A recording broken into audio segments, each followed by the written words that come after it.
With all of the madness that has occurred within the football world over the past week, seeing Gareth Bale back in a Madrid shirt sporting the number 50 didn't feel as unusual as one would predict. The Welshman entered a stronger lineup than the first preseason trip to Scotland against Rangers. 6 Castilla players were still called up to the bench, with other senior players such as Karim Benzema yet to return. Martin Ødegaard, who has seen his name tossed around the rumour mill recently, found himself on the bench. Preseason games are notorious for being slow-paced and dull, but the first half of this matchup was actually quite chaotic.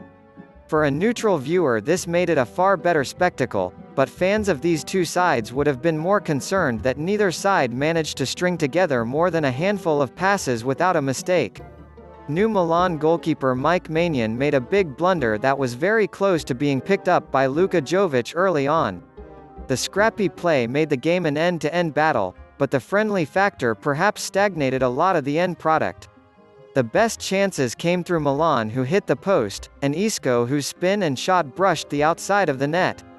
Gareth Bale looked to surely open the scoring after he was sent clean through and took a good first touch into his path, but he was chopped down in the area by Davide Calabria.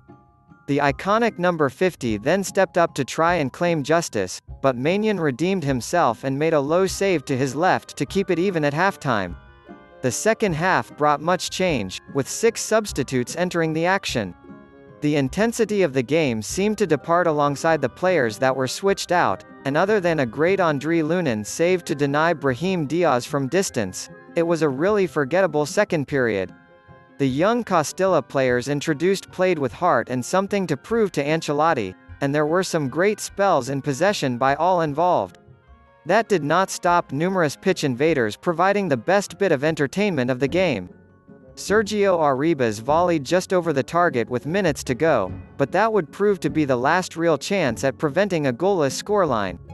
It finished 0-0, with Lunin providing the strongest takeaway.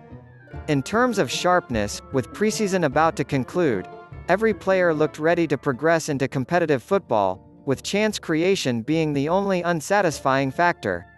What did you think about the game?